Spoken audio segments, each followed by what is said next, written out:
Olá, boa noite a todos e bem-vindos a mais um BMC Talks. Hoje à noite nosso papo será sobre inteligência artificial. O que está acontecendo no mundo, como a inteligência artificial vai mudar nossas vidas, qual será o impacto da IA no mercado financeiro e como está o Brasil no cenário de competição global para o desenvolvimento da inteligência artificial. E para falar sobre tudo isso e muito mais, temos aqui nos estúdios da BMC o professor Celso Camilo, professor de Inteligência Artificial da Universidade Federal de Goiás. Professor Camilo, muito boa noite, é um prazer tê-lo conosco hoje aqui no BMC Talks. Boa noite, Carlos, o prazer é todo meu estar com você e com a sua audiência qualificada. Vamos lá bater esse papo. Vamos lá. Professor, pergunta ritual para todos os meus convidados. Quem que é o professor Celso Camilo no mercado, mas no caso na universidade, na academia, em um minuto? O professor Celso Camilo é professor da Federal de Goiás, da área de computação, da área de IA, que tem a graduação, mestrado, doutorado focado na área de IA. Tem formado alguns alunos na graduação, na pós-graduação, mestrado, doutorado. E recentemente a gente cofundou o Centro de Excelência em IA, que é responsável por transferir tecnologia da universidade para a academia. Tá? Então eu tenho feito esse trabalho de transferência, também tive uma passagem pelo setor público, né, como secretário municipal e subsecretário estadual, e tenho apoiado várias organizações a aplicar a IA no seu dia a dia, conseguindo um aumento de competitividade dentro do mercado. Pois é, vamos falar um pouco então, vamos entender primeiramente o que o Centro de Excelência IA faz. Vocês desenvolvem inteligência artificial, programam, e como funciona essa colaboração entre universidades e iniciativa privada no âmbito da inteligência artificial? Muito legal. O centro está muito focado em P&D. Então, o objetivo do centro é, dado uma demanda, uma dor de uma organização, a gente trabalha essa demanda, essa dor, para conseguir, com a IA, aumentar a sua eficácia, a sua eficiência, a redução de custo, aumento de automatização, a satisfação do cliente, às vezes, que é o foco do contratante. Então, a gente está sempre levando conhecimento e tecnologia para os problemas reais, né? Em diferentes setores. Hoje a gente atua na educação, na saúde, nas finanças, na logística, na energia. Então, diferentes mercados, diferentes setores que a gente tem entregado. Já são mais de 60 empresas que hoje têm contratos ativos junto ao centro. E isso é um marco importante de aplicação dos conhecimentos acadêmicos no mundo real. Interessante esse ponto, porque no Brasil temos então centros de excelência públicos, né, financiados com recursos federais. Lá fora também temos universidades, mas muito vem da iniciativa privada, né, das empresas que têm seus departamentos de P&D. Mas vamos, antes de falar sobre esse assunto, vamos entender um pouco mais como está hoje o contexto global da inteligência artificial. Boa. Temos grandes players, né, como por exemplo a OpenAI, que criou o ChatGPT, temos agora o AptelX, que criou o Grok, né? Temos agora os chineses com a DeepSeek, que misturou um pouco, deu uma chacoalhada no mercado. Temos algumas tentativas embrionárias ainda dos europeus, mas principalmente chineses e americanos são os grandes players que estão dominando esse mercado. Como está hoje o setor da IA e o que está acontecendo no cenário global da inteligência artificial? Então, você mesmo disse agora há pouco, né, temos dois grandes players, americanos e chineses. Iniciou com os americanos, os chineses ainda, numa forma muito, vamos dizer, silenciosa, veio tomando o mercado e assim que tinha um produto competitivo, ele acabou se mostrando e abalando, inclusive, com a história do DeepSeek. Mas vale lembrar que o DeepSeek não foi o primeiro modelo reduzido que o chinês fez. O grupo Alibaba já tinha o Qwen, né, ou Qwen, enfim, tem várias pronúncias para esse modelo. E que vem em outras versões. Então, o próprio DeepSeek, quando lançou agora recentemente, foi a versão 3. Né? Já havia outras versões anteriormente, versão 1, versão 2, versão 3. Então, não era necessariamente uma surpresa, é que, evidentemente, o mercado está olhando mais para a ponta do iceberg. Ele não está olhando necessariamente, porque é muita coisa para se olhar, para baixo da superfície da água. Né? Então, lá, hoje, atualmente, tem um monte de modelos sendo desenvolvidos em vários lugares do mundo. Não só na China, não só nos Estados Unidos. O Mistral, que é um francês, que também é bem competitivo. Né? Na Europa, tem um ou outro sendo desenvolvido nesse nível de fundacional, né? Que são modelos mais característicos dessa primeira IA de LLMs, que a gente chama. Então, tem vários lugares do mundo que estão desenvolvendo esses modelos. Uns estão aproveitando modelos abertos já existentes, são duas categorias de modelos. Os modelos abertos, estilo Meta, estilo Gemma, da própria Google, né? E outros modelos fechados, OpenAI, o próprio Grok, ele é fechado. Né? Fechado no sentido de não é open source. Não é open source. Ele não consegue, você não consegue baixar este modelo e mexer no conteúdo desse modelo, né? Na parametrização desse modelo. Então você tem uma dificuldade de utilizá-lo para outras finalidades que não aquele que já foi desenvolvido para. Tá? Então esse é um ponto importante entre a corrida do open e da corrida do fechado. Agora, como é possível que os chineses conseguiram fazer isso, conseguiram desenvolver esse modelo, esse DeepSeek, né, essa inteligência artificial, que é muito mais barata e tem capacidades aparentemente muito competitivas em relação às concorrentes americanas, se os Estados Unidos estão há anos aplicando contra a China limitações na exportação de microprocessadores, de tecnologia, que reduz a capacidade de cálculo e de desenvolvimento desse tipo de inteligência artificial. Como que foi possível fazer isso? Isso é replicável, por exemplo, no Brasil, vamos dizer, essa inteligência artificial low cost? Boa pergunta, Carlos. Na verdade, o que acontece é o seguinte, esses modelos iniciais e fechados, eles têm muito recurso financeiro, consequentemente de máquinas, para desenvolvê-los. Então eles foram criando modelos mais inchados, porque eu precisava cada vez melhor desempenho, melhor desempenho, melhor desempenho. E o recurso que tinha, e as pessoas que se tinham, eram focadas em aumento de desempenho, de eficácia. Não é? Então pouco se preocupava com a eficiência do modelo. Então ia se aumentando, aumentando, mais parâmetros, mais parâmetros, mais parâmetros. E é claro que mais parâmetros vai dar mais eficácia. Não é? E essa é a corrida. Quanto mais eficaz, melhor o modelo. Quando você não tem o recurso suficiente que uma OpenAI tem, né, que um Grok tem, 100 mil, 200 mil GPUs, você é obrigado a rever a eficiência, não só a eficácia. Então, o que se previu com o DeepSeek e outros anteriores? Existe redundância, está provado cientificamente que esses modelos são redundantes, são inchados. Então, vamos tentar descobrir aonde está a redundância e reduzi-los. E os chineses aparentemente conseguiram fazer isso. Eu estou simplificando, tem vários métodos envolvidos aí para fazer um DeepSeek, mas não é nada extraordinariamente novo. É apenas uma combinação de métodos já existentes, com alguns poucos insights, e a redução desse modelo faz com que ele seja tão eficaz quanto, que eu tirei redundância. Claro, né? claro. E ao mesmo tempo eficiente. Mas quanto que desse DeepSeek, na opinião do senhor, tem de cópia, assim, de aquilo que os chineses fazem, de desrespeito à propriedade intelectual de inteligências artificiais que, por exemplo, são abertas, né, são open source? Eu acho que não procede esse tipo de acusação com relação ao DeepSeek. Tá? Eles, de fato, eles têm um artigo que mostram detalhadamente o que foi feito e é muito razoável o que eles colocaram no artigo. Inclusive, a própria academia é muito boa em reforçar o que está no artigo e reimplementar o que está no artigo. Então, se fosse algo que não tivesse sentido, várias pessoas já teriam aparecido dizendo, olha, está furado esse artigo, isso não existe, estão fazendo coisas escusas e estão falando que é novo. Então, de fato, eles têm novidade. Tem novidade, tem mérito no que fizeram. Não foi nada obscuro, não foi nada... Muito pelo contrário, como ele é aberto, como ele é open, e tem o artigo, o tutorial que explica, então está bem evidente o que foi feito e dá para se comprovar, dá para validar. Tá? E dá para fazer algo parecido aqui no Brasil? Temos muito menos recursos do que chineses, americanos e europeus. Temos uma pesquisa ainda embrionária em vários aspectos. Dá para replicar, dá para ter uma inteligência artificial brasileira, que inclusive foi algo que o próprio presidente Lula falou recentemente da vontade de ter uma inteligência artificial feita aqui no Brasil. Isso seria possível nas condições atuais ou precisaremos algumas mudanças importantes para que o Brasil seja preparado para desenvolver essa tecnologia? Não só seria possível, como seria desejável. A gente precisa ter autonomia de tecnologia, supremacia tecnológica também, né? A gente precisa desenvolver essas áreas e entender o potencial que isso tem, não só para governo, mas como para mercado dentro do Brasil, aumente a competitividade das empresas brasileiras. Então, a gente tem condições, a gente tem pessoas.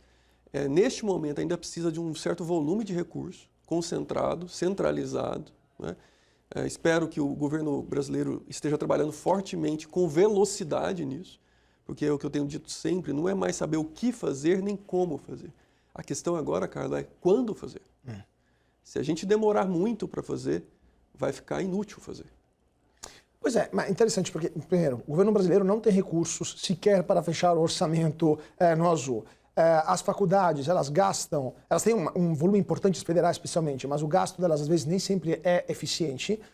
Mas existiriam outros modelos. Por exemplo, OpenAI surgiu como uma ONG, basicamente, como uma entidade sem fins lucrativos. Depois foi mudando, foi alterando o próprio escopo, mas o seu modelo é de captação de recursos privados e desenvolvimento de uma IA que poderia ser utilizada open source, né? E depois surgiu assim o ChatGPT. Isso seria possível aqui no Brasil, criar uma entidade sem fins lucrativos, captar recursos da iniciativa privada, possivelmente em colaboração com faculdades, e eventualmente depois criar uma inteligência artificial brasileira financiada com recursos privados, ou a legislação não permitiria isso? Não, é possível criar esse tipo de instituto. A questão é que você precisa de um incentivo, de um apoio, de um suporte, inclusive de governo. Aliás, esta corrida, pensando em sul global, não é uma corrida para se correr sozinho. Nenhum país do sul global deveria correr essa corrida sozinho. Deveria correr essa corrida em bloco. Porque não estamos falando de um investimento único. Nós estamos falando de uma sequência de investimentos a médio e longo prazo para sustentar na corrida. Né? Vide a França com alguns modelos. Conseguiu ser competitivo em algum momento, depois se perde a competitividade porque não consegue reinvestir o necessário. Então, não se trata apenas de ter um único fonte de recurso, privada, por exemplo. Se trata de arranjos, inclusive, entre governos, criando blocos, para que aquilo seja sustentável. Nós não estamos querendo só ganhar durante um mês a corrida. A gente está querendo ganhar durante um processo longo de competitividade, inclusive impactando em PIB brasileiro.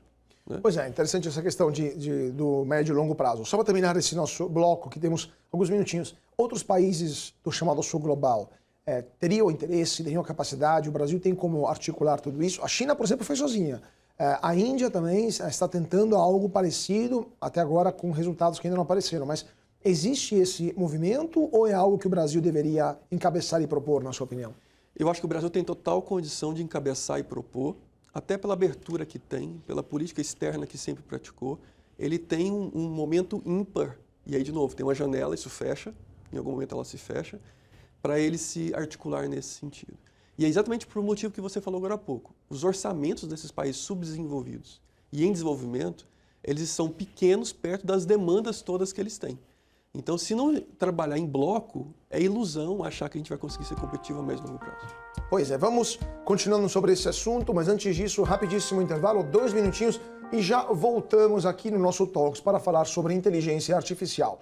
Não saia daí, voltamos já já.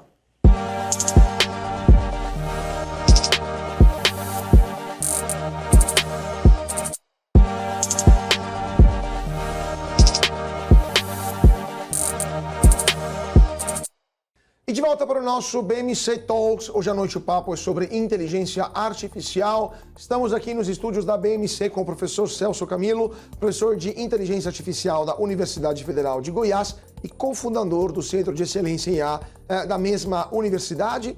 Professor, no bloco anterior estávamos falando da necessidade de investimentos não só no imediato, mas também na manutenção de um certo padrão de gastos de investimentos no médio e no longo prazo. Como funciona, do ponto de vista prático, para o nosso público que é leigo entender, como funciona o desenvolvimento e o treinamento também de uma inteligência artificial? Porque sabemos que muitas inteligências artificiais são treinadas com livros, com artigos, com conteúdos presentes na internet. Como funciona praticamente o treinamento e o desenvolvimento e aperfeiçoamento de uma inteligência artificial?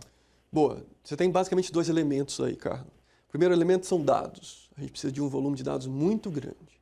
E aí, inclusive, falando de português brasileiro, nós temos uma limitação de encontrar esses dados públicos. Nós precisamos em torno de 1 trilhão de tokens para treinar esses tipos de LLMs existentes hoje. Pelo estudo, a gente teria mais ou menos alguns milhões, bilhões, mas não necessariamente trilhões de tokens se reunidos os dados públicos. Isso é uma limitação. Tem saída para isso? Tem como criar dados artificiais em português, dá para se aumentar esse volume de dados e isso não seria uma barreira máxima, mas seria alguma coisa a ser trabalhada.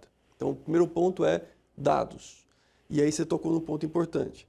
Boa parte desses dados também tem que se analisar propriedade intelectual sobre eles. Então tem que se tomar um cuidado na montagem desse dataset, que a gente chama, para não se infringir qualquer tipo de legislação, inclusive a legislação de propriedade intelectual. Então, ponto 1, dados. Ponto 2, arquiteturas e infraestrutura. Então, hoje nós temos arquiteturas disponíveis, e a gente pode customizar e tem inteligência para isso, customizar arquiteturas dos LLMs, para que a gente possa fazer modelos mais específicos nossos. Mas aí tem um terceiro ponto, que é recursos computacionais, máquinas, GPUs. Esse é um gargalo importante, como a gente falou do bloco anterior, sobre os países sul global para se juntarem e em bloco fazerem um centro de computação como esse. Esse terceiro item me parece ser o atual gargalo, o maior gargalo atual. Para o Brasil. Para o Brasil. Infraestrutura suficiente para se trabalhar modelos e arquiteturas existentes ou novas e dados de português brasileiro. Então, está faltando computador que tenha a capacidade de cálculo adequada para desenvolver esse tipo de tecnologia, é isso? E vai lembrar que para comprar esses computadores também não é fácil, não é simples, mesmo tendo dinheiro para fazer. Porque tem uma fila de entrega desses computadores, né? E tem prioridades em entrega desses computadores. E as prioridades não necessariamente são prioridades financeiras, às vezes são prioridades políticas, com regulação e tudo mais em cima disso. Por exemplo, se o Brasil quisesse comprar hoje um computador ou uma série de computadores, que era um centro computacional adequado para desenvolver a própria IA, nos meus moldes do que tem na OpenAI, ou a Meta, ou o Alphabet, ou o Grok, por exemplo, né, no Twitter. Quanto custaria, quanto seria, na sua opinião, um investimento adequado e como seria o procedimento, quanto tempo demoraria para que essa infraestrutura chegasse ao Brasil? Bom, a gente não pode começar a falar por menos de $1 bilhão, tá? $1 bilhão é o começo para a gente pensar em algo competitivo. Então, no mínimo 6 bilhões de reais, rodando o câmbio de hoje. Por aí. Agora, se a gente não trabalhar isso a longo prazo, também não adianta, porque comprou agora, tem que atualizar, tem que aumentar. Se você pegar todas elas, OpenAI, a Grok, que é a xAI, todas elas estão com um plano de expansão. Elas só não têm mais computadores de GPUs porque não estão entregando para elas também, né? E tem a guerra, que vai desde a guerra do chip, né? Que vale lembrar também que existe uma guerra pelo chip, depois pela própria GPU, depois pelos os algoritmos e tudo mais. Então tem camadas nessa disputa aí, nessa guerra, né? Então não dá para se falar em menos de $1 bilhão para começar, porque, detalhe, a gente precisa manter esse investimento. E este $1 bilhão, ele seria muito para dar esse primeiro alavancagem, mostrar valor, entrega, como que a sociedade brasileira poderia se beneficiar dessa soberania, desses modelos, né? Como é que a gente poderia fazer um plano de investimento a longo prazo, recebendo e cobrando esses fornecedores que eles entreguem no prazo corretamente, né? Dando, inclusive, politicamente uma intervenção para, olha, me ajuda aqui, me dá prioridade aqui. Vou fazer, mal comparando, vou fazer a comparação com as vacinas. Tá? Você tinha poucos fornecedores, muita gente querendo comprar, e aquela disputa não era disputa só pelo dinheiro, quem conseguia pagar, né? Tinha questões geopolíticas dentro do processo também. Então nós estamos num processo geopolítico tecnológico. E aí precisa além do recurso financeiro, precisa dessa articulação para conseguir ter acesso a isso. Aí você vai dizer, Celso, mas se os modelos forem diminuindo, para que tanta máquina? Já que os modelos vão ficar cada vez menores, né, mais reduzidos, menos redundantes. A questão é, os modelos atuais vão cada vez ficar menores. Mas nós temos outras metas mais arrojadas para o futuro, vide AGI, né, vide superinteligência, que se a gente conseguir realmente chegar lá, a gente não vai chegar lá com modelos reduzidos. Nós vamos chegar lá com modelos inchados, como qualquer inovação. Ela primeiro, né, claro, se exagera, depois se otimiza, né? Então, vamos continuar precisando de máquinas. Porque a boa parte da queda quando surgiu o DeepSeek do mercado financeiro é porque tinha essa teoria, né? Bom, se vem modelos menores, por que eu preciso de data centers tão grandes? É por isso que a Nvidia colapsou na bolsa, etc, etc. Mas essa tese não se fecha para o futuro. Porque para o futuro eu vou precisar de mais máquinas, para fazer diferentes coisas, mais tarefas, né, mais complexas. Então, ainda não se vê esse horizonte de limitação de uso de máquinas. Claro. Né?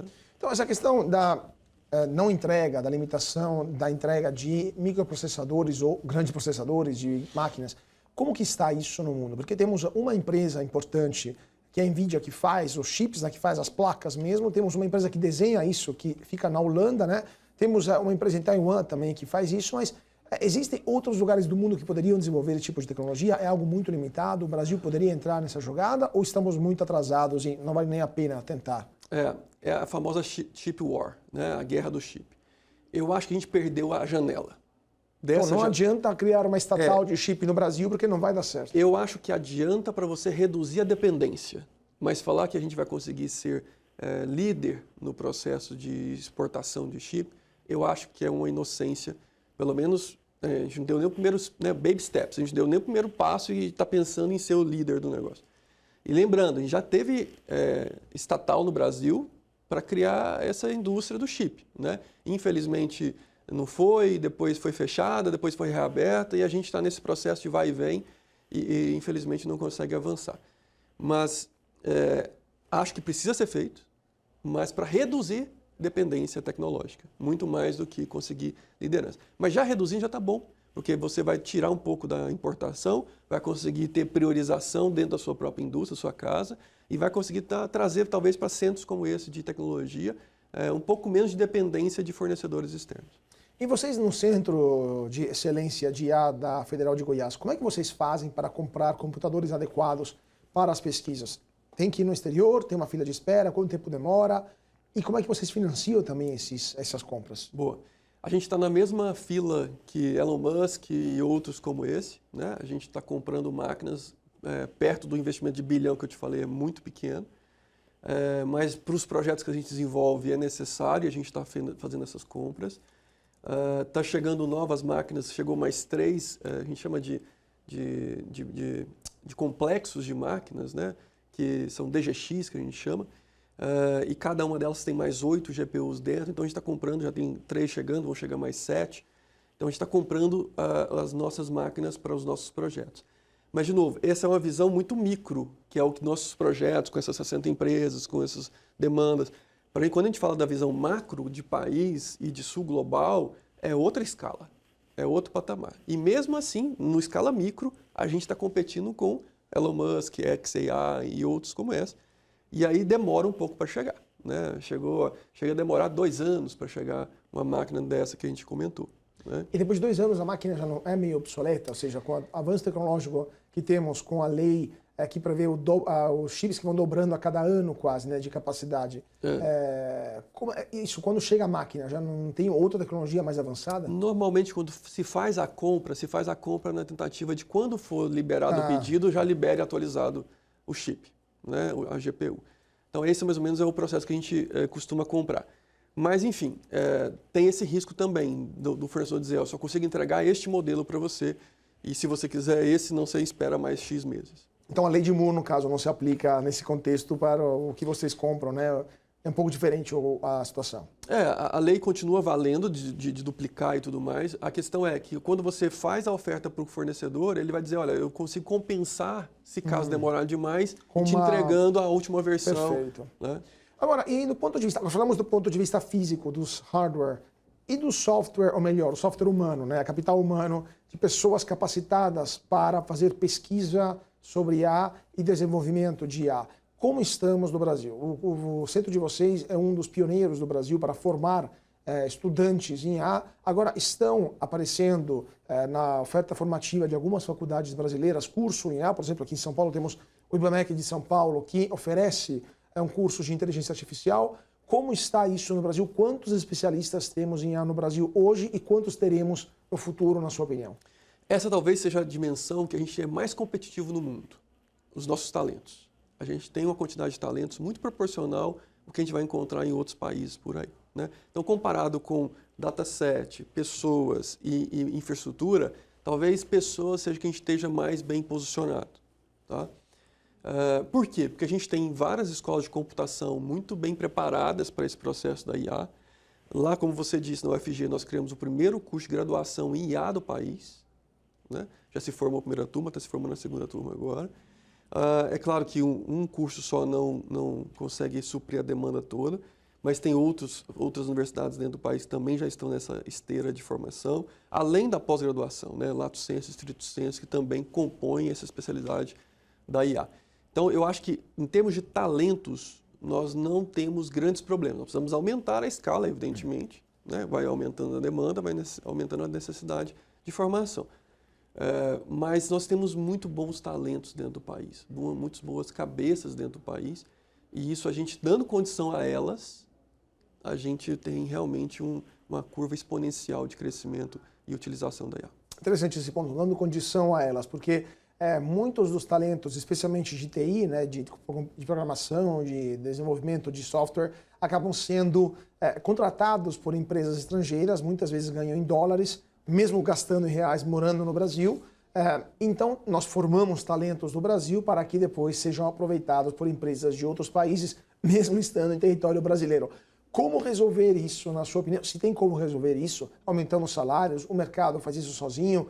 Seria preciso alguma intervenção pública, por exemplo, dando isenção tributária para desenvolvedores que querem permanecer em empresas brasileiras? Como resolver essa fuga de cérebros para empresas concorrentes, afinal, do Brasil? Excelente pergunta. Eu costumo dizer que é assim, ó, a gente precisa entender que não só de financeiro a geração atual se alimenta.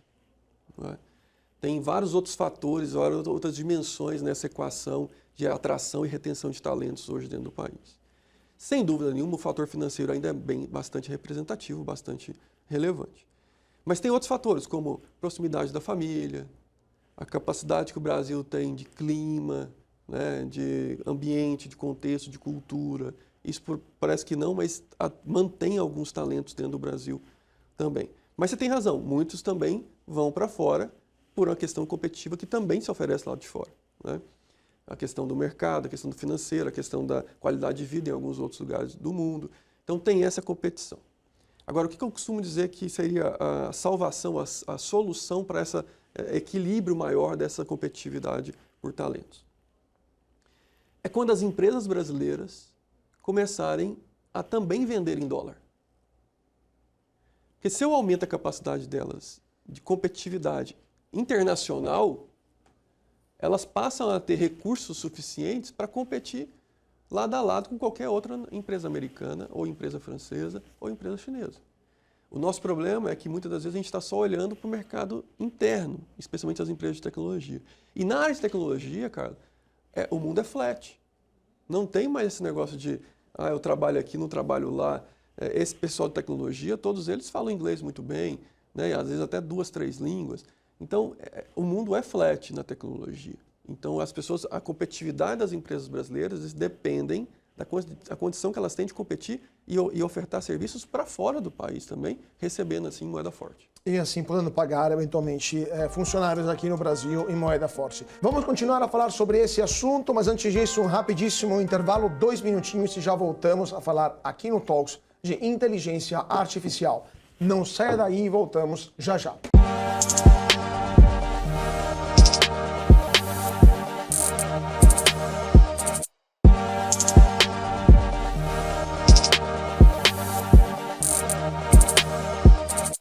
E de volta para o nosso BMC Talks. Hoje à noite o papo é sobre inteligência artificial. Estamos aqui nos estúdios da BMC com o professor Celso Camilo, professor de IA da Universidade Federal de Goiás. Professor, lá fora temos, como o senhor já falou, uma guerra de chips, mas também uma competição sobre qual país chegará antes do que os outros a uma inteligência artificial mais avançada, mais performante, mais refinada e mais útil também. Nesse momento, quais são as aplicações práticas da inteligência artificial que o senhor está vendo? Mercado financeiro, logística, ou a parte das faculdades, das universidades, da pedagogia, e eventualmente quais poderiam ser os aspectos futuros, aplicações futuras da IA, especialmente em âmbito militar ou âmbito estratégico. O que fazer com a inteligência artificial hoje e amanhã? Bom, nós temos que entender que a IA não é mais só uma ferramenta, ela é uma revolução tecnológica. E como é que a gente diz que existe uma revolução tecnológica? É toda tecnologia que consegue catapultar mudanças sociais. Então isso já aconteceu no passado, com a máquina a vapor, depois a eletricidade, depois a computação e agora a IA. Então, são tecnologias que você olha e diz, olha, antes dessa tecnologia, a sociedade era de um jeito. Depois dessa tecnologia, a sociedade era completamente diferente do que foi. Então, isso demonstra que nós estamos exatamente nesse momento da IA com uma mudança radical da sociedade. E vai afetar todos os setores, já está afetando todos os setores. A forma mais fácil de entender e de perceber a aplicação hoje é por meio da redução dos custos operacionais. Então, hoje, quando você aplica IA na sua organização, nos seus processos, a primeira variável que você vai medir são variáveis de redução de custo. Então, eventualmente, o tempo que se gastava naquele processo se reduz, né? A quantidade de pessoas, eventualmente, que se gastavam naquele processo se reduz. A quantidade de recursos físicos, necessariamente, às vezes, se reduz. Então, você tem um complexo de recursos dentro de um processo que você pode olhar e falar assim, olha, aqui eu consigo automatizar. E aí não é só o recurso computacional, não é só o recurso financeiro, é também a capacidade de eficácia. Olha, então aqui eu melhorei, reduzi erros do processo, aumentei a confiabilidade desse processo e, consequentemente, melhorei esse processo. Então, esse é o mais óbvio de se perceber quando se vai aprender nas organizações e aplica IA nos processos administrativos, especialmente back-office. Mercado financeiro. O setor financeiro, especialmente as fintechs, fintechs já nasceram para ser inovadoras dentro do setor. E o setor é bastante competitivo, né? Então, você tem que mostrar valor muito rápido com a tecnologia. Caso contrário, ela se torna inútil e o mercado mesmo expulsa aquela startup ou aquela solução do mercado. Naturalmente, as fintechs vieram para reduzir custos e aumentar a satisfação do cliente. Então, essa percepção da experiência, da jornada do cliente, com a IA e as automatizações que elas trouxeram, você teve um ganho de valor agregado na percepção de valor entregue para o cliente muito grande. E é aí que as fintechs ganharam o jogo. Então, quando você vê fintechs, por exemplo, com contas bancárias, sendo priorizadas em relação a grandes bancos tradicionais, o que se vai fazer? Por que alguém trocaria a estabilidade de um grande banco tradicional por algo inovador e eventualmente não confiável? Não, porque a facilidade que você conseguiu aqui é muito superior a lá. Vou dar um único exemplo, abrir conta. Abrir conta num banco antigamente, né? Você tinha que levar não sei quantos papéis, não sei quantas vias assinadas, tinha que estar presente em loco, conversar em entrevista com o gerente, né? Sempre foi muito complexo o processo de abertura de conta. Vamos comparar com a abertura de conta das fintechs, dos bancos digitais. Como isso se facilitou, como a jornada do cliente se tornou muito mais acessível, agradável para o cliente, né? Então, isso só foi possível com IA. Toda a fiscalização para checar se o usuário, né, o consumidor, realmente é o consumidor. Se para checar crédito, quanto que eu vou dar de crédito para essa pessoa, personalização. Aliás, a palavra hiperpersonalização é associada totalmente com a IA. Essa geração é a geração da IA com a hiperpersonalização de serviços e produtos. E graças à IA, a gente consegue chegar próximo disso. Então, quando você olha o mercado financeiro, especialmente as fintechs, você ganhou muito em redução de custo e aumento de satisfação, aumentando market share, aumentando capacidade de entregar novos produtos, novos serviços. Agora, fazendo uma provocação, porque de fato isso é verdade, mas do ponto de vista prático, a gente está vendo mudanças, por exemplo, em atendimento online, né, ou telefônico também, quando você liga. Sim. Nem sempre é eficiente para ser, dependendo da IA, nem sempre Sim. consegue ser um atendimento de central, de relacionamento com o cliente, um saque eficiente. Estamos vendo também aplicações no dia a dia com o chat GPT, mas além disso, no nosso dia a dia, nosso jeito de se transportar, nosso jeito de fazer compras ainda não está, me corrija se estou enganado, tão impactado assim. E mesmo assim, a avaliação de empresas de inteligência artificial já é muito elevada. Na sua opinião, voltando só ao ponto meramente financeiro, esse valuation de empresas de IA é exagerado pelo que elas conseguem entregar agora e vão conseguir entregar por alguns anos? Então estamos numa bolha, como a gente estava na bolha do .com no começo do século, que depois, claro, muitas empresas se demonstraram empresas válidas, a Amazon, o Google. Estamos vendo um momento de bolha ou o mercado está precificando da forma correta aquilo que as empresas de IA vão conseguir entregar nos próximos meses e anos? Acho que estamos num processo natural de dinâmica do mercado. O mercado vai inchar um pouquinho com o assunto IA, algumas startups vão surgindo, né, com um valuation um pouco exagerado. Aliás, esse momento já passou desse valuation exagerado, né?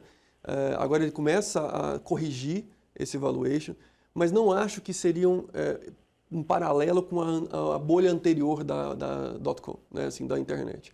Porque lá teve uma expectativa muito maior do que se gerou aqui. Aqui já se aprendeu com a bolha anterior. Então, acho que o mercado já estabeleceu algum teto mínimo para que se não ultrapasse aquela expectativa. Então, vai se corrigir sim, está se corrigindo, mas ao mesmo tempo tem muita oportunidade na mesa ainda, tem muita coisa a se fazer, a se entregar. Então, como eu disse, a IA está transformando a sociedade. Então, não há como se voltar atrás, voltar a fazer o processo como anteriormente se fazia. É uma questão agora de cultura. Eu costumo dizer que são 3 velocidades diferentes, Carlos. A velocidade da tecnologia, que é a mais veloz possível. A velocidade da cultura, que demora a adaptar a tecnologia. Então, às vezes, tem tecnologia, mas não se tem aplicação daquilo, ou não se tem o uso daquilo de forma massiva como deveria ser. Por quê? Porque a cultura não conseguiu absorver aquilo ainda, né? E terceira, a velocidade biológica. Essa é a mais lenta delas, né? Você tem um cérebro praticamente igual aos homens da caverna, né? Você tem uma genética muito parecida, com mutações, evidentemente, mas muito parecida com o que você tinha há séculos atrás. Então, e evidentemente que essas 3 velocidades se juntam em algum momento, elas se trabalham em algum momento. Então, por que cada cultura é importante? Porque se eu não entender que, apesar de ter a tecnologia, o usuário vai demandar um certo tempo para assimilar aquela tecnologia dentro do dia a dia dele, eu corro o risco de jogar a água do banho e o bebê junto fora. Tá? Então eu tenho que tomar esse cuidado de, peraí, a tecnologia realmente existe? Vou dar um exemplo, você falou de logística, carro autônomo. Se você for em São Francisco, tem um monte de carros autônomos rodando na rua. Vários. Não é mais um teste, é em alta escala. Por que eles não estão em todas as cidades do mundo? Não é por falta de tecnologia. É por falta de cultura, né? A sociedade ainda não conseguiu absorver aquela tecnologia, acreditar tanto quanto outros acreditam. Então, e aí você vai ver que a tecnologia vai se manter muito razoável, concisa. O que vai faltar e o que vai aos poucos ter é a cultura, a velocidade da cultura se adaptando àquelas tecnologias. Interessante esse ponto, né? Porque antes de falar sobre o impacto na sociedade, na cultura, do ponto de vista laboral, por exemplo, eu estava lendo anos atrás o livro do Harari, o Sapiens. Ele fala isso, a tecnologia, ele até cita a inteligência artificial, avançará tanto que a mão de obra não qualificada se tornará dispensável e teremos milhões de pessoas que serão consideradas inúteis, né? Ou inempregáveis. O senhor está vendo isso? Acha que isso vai acontecer? Teremos problemas graves provocados por esse avanço tecnológico? Ou, como sempre na história, com as grandes mudanças tecnológicas, essas mesmas pessoas conseguiam achar outro emprego nos setores abertos para as novas tecnologias? As duas coisas. A minha visão é a seguinte, a gente tem 2 fases aí. A primeira fase é aumento de produtividade. A IA vai entrar dentro dos processos para aumentar a produtividade de quem já está lá. Tá? O segundo momento, que é bem futuro, é um momento em que a gente vai ter realmente substituições ou adaptações dentro dos processos. Então, se o processo vai ficar totalmente automatizado, não faz sentido ter um humano ali. Esse humano vai ser realocado em outro lugar. E aí cada empresa vai saber realocar isso. Mas o importante é o seguinte, entender. Quando a gente fala de pessoas sendo de baixa escolaridade, sendo inutilizada, nós temos que entender que o processo não é lá no futuro. Nós já temos esse problema e não é com a IA. Há muitos anos que a gente tem esse problema. E é sem a IA. Porque olha a quantidade de vagas abertas que tem no mercado, olha a quantidade de gente desempregada no país. Então, como assim? Você tem vaga aberta e gente desempregada. Era só pegar os desempregados e colocar nas vagas abertas, né? Uma conta simples de padaria. Mas não é assim. Então não é só com a IA o problema. O problema é que a gente tem um gap educacional muito forte, né? E isso nós temos que corrigir com educação. Agora, falando sobre a questão da aplicabilidade da questão cultural, quanto essa aplicabilidade que a gente está vendo em outros países, na China, por exemplo, na questão de reconhecimento facial, de identificação, até de controle social, nos Estados Unidos com os carros autônomos, mas em geral com a presença do IA no dia a dia, nas compras, em tudo, vai poder ser aplicado aqui no Brasil, na sua opinião? Quanto que, na verdade, ficará por lá? Quanto que não é nem desejável que seja aplicado no Brasil? Por exemplo, a questão de excessos de poder do Estado na vida, entrando na privacidade das pessoas. Onde há uma limitação e é o governo que deveria decidir isso ou é a sociedade que deveria escolher o que aplicar, o que utilizar, como no caso dos carros elétricos, o que utilizar, os carros autônomos, o que utilizar, o que não, na sua opinião? Eu acredito que a regulação deveria vir pela sociedade, pelo próprio mercado, né? Então, eu acho que a tecnologia vai chegar, todas essas que você citou vai chegar mais rápido que as outras chegaram, não é? Porque tem mercado, porque a tecnologia resolve o problema, porque ela, de fato, reduz custo, aumenta a eficácia, reduz velocidade, reduz tempo, né, dos processos. Então, isso é imbatível. Na hora que você fizer esses 3 elementos, ou pelo menos um deles, você aumentou a qualidade de vida de alguém. Você resolveu o problema de alguém. E se você resolver esse problema de alguém, essa pessoa está disposta a usar a tecnologia, mesmo mudando a cultura eventualmente, né? Então, vai chegar muito mais rápido do que a gente pensa. E, na minha opinião, é o mercado que deveria, junto com a sociedade, estabelecer o que seria razoável ou não para fins. É claro que aí eu estou abrindo parênteses para dizer, eventualmente, aplicações de alto risco, de altíssimo risco, tem que ter a mão do Estado para regular. Perfeito. Vamos continuar sobre esse assunto, mais um rapidíssimo intervalo, 2 minutinhos e voltamos aqui no nosso Talks para falar sobre inteligência artificial. Não saia daí, voltamos já já.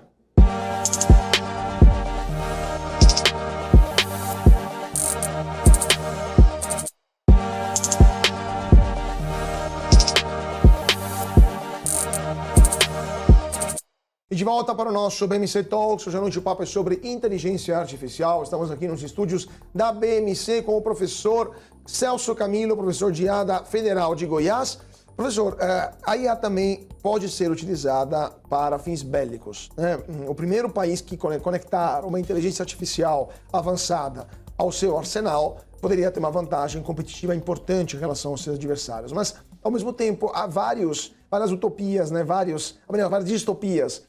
Livros, filmes que mostram como a inteligência artificial toma o controle e acaba destruindo a própria humanidade. O próprio Elon Musk alertou sobre isso, já várias vezes ele teve tons até apocalípticos sobre esse aspecto. Na sua opinião, isso é um risco? A inteligência artificial poderia se tornar um problema para a humanidade, eventualmente querer entrar em conflito com a própria humanidade, ou é algo só que vai ficar na science fiction, né? E não na ficção científica e não na realidade? Boa. Eu costumo dizer que a gente não pode fazer julgamento de valor de ferramenta.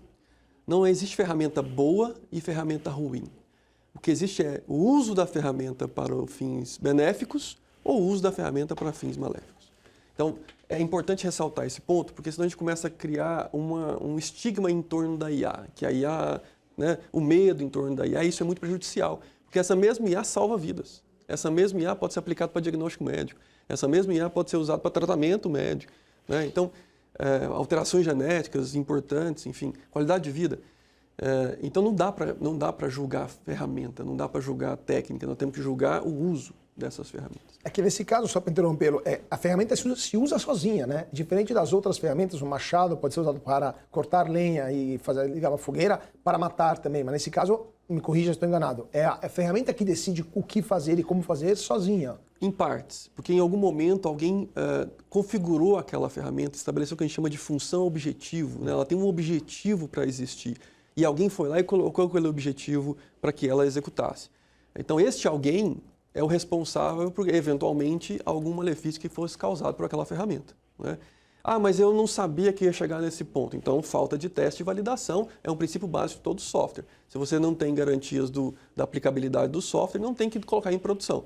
Para você colocar em produção, você tem minimamente uma análise de risco, uma análise de testes e validações para se falar, olha, pode colocar em produção que vai funcionar. Isso vale para um RP, para um CRM. Você não vai colocar um CRM no ar, sendo que você não vai ter o efeito que você gostaria que tivesse, né? Então, não dá para se achar que, eu não tenho culpa porque eu não sabia que ia chegar nesse ponto. É claro que quando a gente fala de IA, a gente não está falando de algo determinístico, que é a geração 1 do software. Essa geração com IA é uma geração probabilística. É por isso que você ouve falar nos LLMs de alucinação. Ele alucinou, criou coisas que não era exatamente assim, né? Fatos históricos e números, aquelas coisas todas. Porque o modelo ele é probabilístico. Ele não tem lá uma base de dados que ele consulta e traz a informação. Ele gera. No caso, a gente está falando do chat GPT perguntando, soldados nazistas botavam nazistas negros. Era isso o caso? Perfeito. Né?